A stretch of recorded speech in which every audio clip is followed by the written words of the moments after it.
ये कहानी है एक ऐसे सम्राट की जिसने अपनी बुद्धि, साहस और अद्भुत रणनीति से पूरे भारत को एक सूत्र में बांध दिया। एक ऐसा राजा जो केवल तलवार चलाना ही नहीं जानता था, बल्कि कला और साहित्य का भी महान संरक्षक था। उसका नाम था समुद्रगुप्त। समय था चौथी शताब्दी का। पाटलिपुत्र का भव्य महल, जहां गुप्त साम्राज्य अपनी शक्ति के शिखर पर था। महाराज चंद्रगुप्त प्रथम अपने जीवन के अंतिम दिनों में थे। उनके सामने सबसे बड़ा प्रश्न था, उनके बाद इस विशाल साम्राज्य की बागडोर कौन संभालेगा। उनके दो पुत्र थे, कांचा और समुद्रगुप्त। परंपरा के अनुसार बड़ा पुत्र कांचा ही राजा बनना चाहिए था, और दरबार के अधिकांश लोग भी यही मानते थे। लेकिन चंद्रगुप्त प्रथम ने अपने अनुभव और दूरदर्शिता से एक अलग निर्णय लिया। एक दिन भव्य दरबार सजाया गया। सभी मंत्री, सेनापति और दरबारी उपस्थित थे। वातावरण गंभीर था। तभी महाराज ने घोषणा की, मेरा उत्तराधिकारी समुद्रगुप्त होगा। यह सुनकर पूरा दरबार स्तब्ध रह गया। कांचा के चेहरे पर क्रोध साफ झलक रहा था, और मंत्रियों के मन में अनेक प्रश्न उठ रहे थे। समुद्रगुप्त न तो सबसे बड़े थे और न ही सबसे शक्तिशाली दिखाई देते थे। वे एक कलाकार के रूप में अधिक प्रसिद्ध थे। वीणा बजाते थे, कविताएं लिखते थे।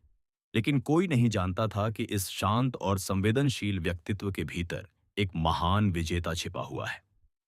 राजा बनते ही समुद्रगुप्त के सामने अनेक चुनौतियां खड़ी हो गईं।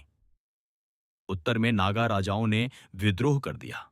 दक्षिण में शक्तिशाली शासक तैयार बैठे थे, और सबसे बड़ा खतरा उनके अपने भाई कांचा से था। कांचा ने विद्रोह कर दिया और स्वयं को राजा घोषित कर दिया। उसने अपने नाम के सिक्के तक चलवा दिए। यह केवल सत्ता की लड़ाई नहीं थी, बल्कि परिवार और राज्य दोनों के अस्तित्व की लड़ाई बन चुकी थी। युद्ध हुआ। मैदान में तलवारें टकराईं, घोड़ों की टापें गूंज उठीं, हाथियों की गर्जना से धरती कांप उठी।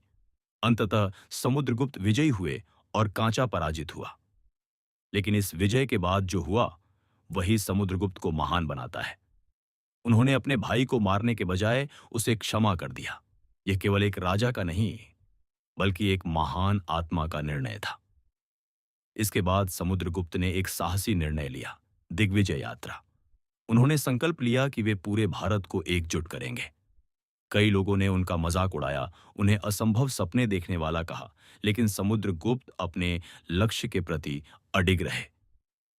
वे अपनी सेना के साथ उत्तर भारत की ओर बढ़े। पहला युद्ध अहिच्छत्र के राजा अच्युत से हुआ। भयंकर युद्ध के बाद अच्युत पराजित हुआ। इसके बाद पद्मावती के नागसेन, और फिर एक के बाद एक कई राजा समुद्रगुप्त के सामने हारते गए। लेकिन समुद्रगुप्त की नीति अलग थी। वे अपने शत्रुओं का पूर्ण विनाश नहीं करते थे।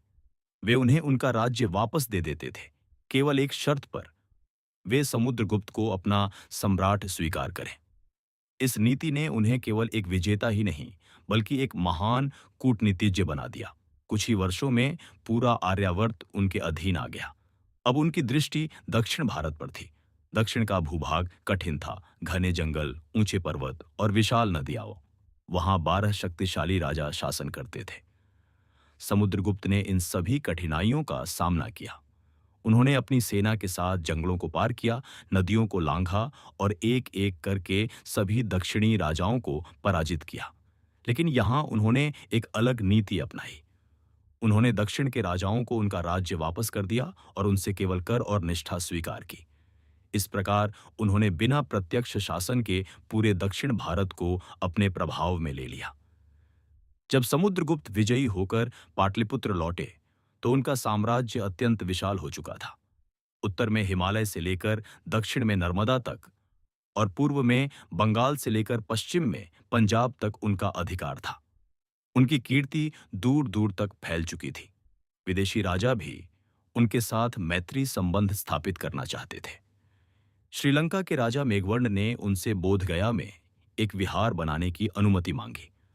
समुद्रगुप्त ने न केवल अनुमति दी, बल्कि इसके निर्माण के लिए स्वर्ण भी प्रदान किया। यह दर्शाता है कि वे केवल एक महान योद्धा ही नहीं, बल्कि धर्म और संस्कृति के संरक्षक भी थे। समुद्रगुप्त को कविराज भी कहा जाता था। वे वीणा वादन में निपुण थे और कला के बड़े प्रेमी थे। उनके दरबार में हरिशेन जैसे महान कवि थे, जिन्होंने उनकी विजय गाथाओं को अमर कर दिया। अपनी महान विजयों के उपलक्ष्य में समुद्रगुप्त ने अश्वमेध यज्ञ का आयोजन किया। ये प्राचीन वैदिक परंपरा थी, जिसमें एक घोड़े को स्वतंत्र छोड़ दिया जाता था। जहां जहां वह घोड़ा जाता, वह क्षेत्र सम्राट के अधिकार में माना जाता। समुद्रगुप्त का घोड़ा वर्षों तक विभिन्न राज्यों में घूमता रहा, लेकिन किसी ने उसे रोकने का साहस नहीं किया। यह उनकी अजेय शक्ति का प्रतीक था। समुद्रगुप्त का शासन लगभग 40 वर्षों तक चला। इस दौरान उन्होंने 100 से अधिक युद्ध लड़े और कभी पराजित नहीं हुए। उनकी इसी अद्वितीय सफलता के कारण इतिहासकार उन्हें भारत का नेपोलियन कहते हैं।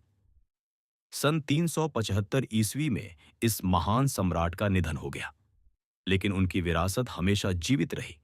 उनके बाद उनके पुत्र चंद्रगुप्त द्वितीय ने साम्राज्य को और भी अधिक गौरव प्रदान किया। आज भी जब हम भारत के स्वर्ण युग की बात करते हैं, तो समुद्रगुप्त का नाम सबसे पहले लिया जाता है। उन्होंने केवल एक साम्राज्य का निर्माण नहीं किया, बल्कि एक ऐसे युग की नींव रखी जिसमें कला, संस्कृति और ज्ञान का अभूतपूर्व विकास हुआ। समुद्रगुप्त एक ऐसा नाम जो शक्ति, बुद्धि और करुणा का प्रतीक है। एक ऐसा सम्राट जिसने इतिहास को अपनी तलवार से नहीं, बल्कि अपने व्यक्तित्व से अमर बना दिया।